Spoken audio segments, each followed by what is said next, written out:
હું મિસ્ટર ચેતન ટેકવાલો. આપણો ટોપિક છે કે યુટ્યુબ તમારા વિડીયોને કેરે પ્રમોટ કરે.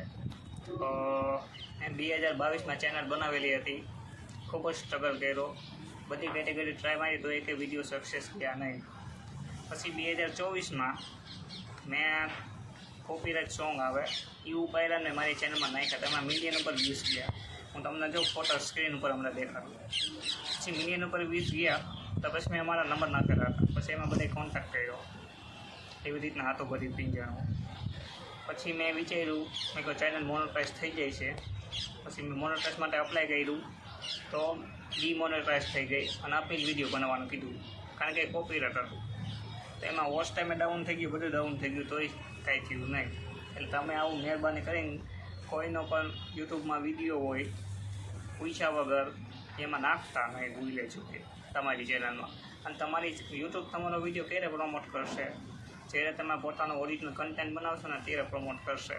અને સરખી રીતના હોવું જોઈએ, એમ નહીં કે મન ભાવે એમ નાખ દો, મિસ કોન્ટેન્ટ, ઘડીક કોમેડી નાખવું, ઘડીક ફેસ રિવીલ નાખવું, ઘડીક ટેક નાખવું, ઘડીક ઓલું નાખવું. એમ અલગ અલગ કરશો તો કાંઈ ભેગું નહીં થાય. સમજાણો તમને હું એમ કહેવા માગું છું. અને બીજી એક વાત એમ હતી કે ડે બાય ડે તમે વિડીયો પબ્લિક કરો. પહેલાં શોર્ટ વિડીયો બનાવો, શોર્ટથી છે ને ફટાફટ વાયરલ જાય, એમાં તમે ન ભેગું થાય.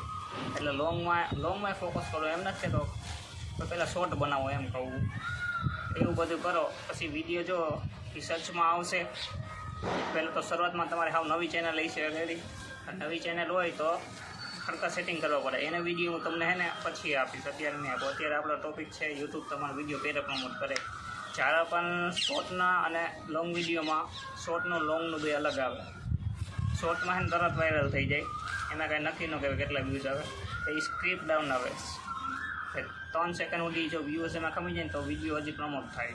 હવે લોંગ વિડીયોમાં છે ને સર્ચમાંથી વ્યૂઝ આવે, સજેશનમાંથી ના આવે, પછી એક્સટર્નલમાંથી આવે, કોઈક શેર કરે એમાંથી વ્યૂઝ આવે.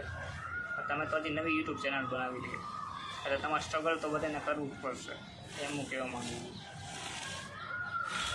હા, અને જો ક્વોલિટીમાં તમે ધ્યાન રાખો, ક્વોન્ટિટીમાં નહીં.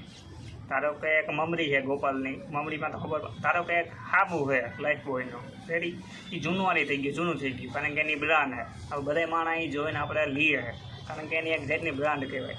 હવે એમાં હું 2 જાતના સાબુ લઈ આવ્યો રેડી. હવે એક સાબુ છે એમાં એના જેવી જ કોપી મારેલી હતી રેડી, એટલે મેં એ લીધો. બીજો સાદો લીધો, એમ નામ કંપની વગરનું, ખાલી પ્લાસ્ટિકનું મારેલું. અમે 2 સાબુ લીધા રેડી. તો આમાં તો બ્રાન્ડ છે ગોપાલનું, એટલે બ્રાન્ડ, બાલાજીનું એટલે બ્રાન્ડ, એટલે માણસો લે છે. એમાં પછી ધીરે ધીરે એ લોકો ભેળસેળ કરે તો આપણને ખબર ન પડે, કારણ કે એક જાતની બ્રાન્ડ આવે. બીજો જે ઓલા કોપી મારેલી હતી આપણને એમ કે આઓના જેવો જ છે, તો આપણે એ વસ્તુને આપણે જોઈ અને આપણે એવી રીતના કરી. પછી ઓલું પ્લાસ્ટિકનું આવે એ આપણે જોઈ તો એ વસ્તુ સારી છે, એટલે ક્વોન્ટિટી. એટલે એડિટિંગમાં ઓછું ધ્યાન આપો, પણ જે મેઇન ફોકસ હોય ને એમાં તમે ધ્યાન આપો. તમારી ઈચ્છા હોય ને એ તમે કરો, સમજાનું, ઈચ્છા પ્રમાણે. પછી કોકને જઈને કોપી નહીં મારવાના, એવું બધું કરવાનું તો વાયરલ જાય છે, બાકી કાંઈ નહીં થાય. એટલે આ તો હજી નવી સિરીઝ છે, આ તો મારો ફર્સ્ટ વિડીયો કહેવાય. અત્યાર સુધી મેં હે ને ફેશિયલ ચેનલ જ બનાવ્યા છે, એટલે ફેસ વગરના ચેનલ. અત્યારે આ ફેસ વિડીયો છે, એટલે સેજ અટકું હું, સેજ અત્યારે એડિટિંગમાં ભૂલ થાય, બધી રીતના થાય. બાકી સ્ટાર્ટ કર્યું એ શું કામ કર્યું છે? કારણ કે મારે મોઢું નહોતું દેખાડવું, મારે ખાલી પૈસાથી મતલબ હતો. હવે મારે મોઢું દેખાડવું, એટલે ધીરે ધીરે હવે સુધારા વધારા થઈ છે આ ચેનલમાં. તો ચેનલને લાઇક, શેર અને સબસ્ક્રાઈબ કરી લ્યો. પછી તમારે ડાઉટ હોય કે યુટ્યુબ તમારા વિડીયોને ક્યારે પ્રમોટ કરે, તો એ ડાઉટ જ રહે છે, કારણ કે એ કંઈ નક્કી નથી કહેવાતું કે કઈ રીતના પ્રમોટ કરે. તમે હરખી રીતના જો હરખી રીતના ડે બાય ડે વિડીયો નાખો, એવું બધું કરો તો ભેગું થાય. પણ એમાંય તમારે સારા વિડીયો બનાવવો પડે, એમ કોકના કોપી નાખો એવી રીતના ન ભેગું થાય. કંઈક પોતાનું કરો ને યુનિકનેસ કરો તો ભેગું થાય, નકર કાંઈ ન થાય. हाँ, तो मिलते हैं नेक्स्ट वीडियो में, तब तक के लिए अलविदा, याद रखना।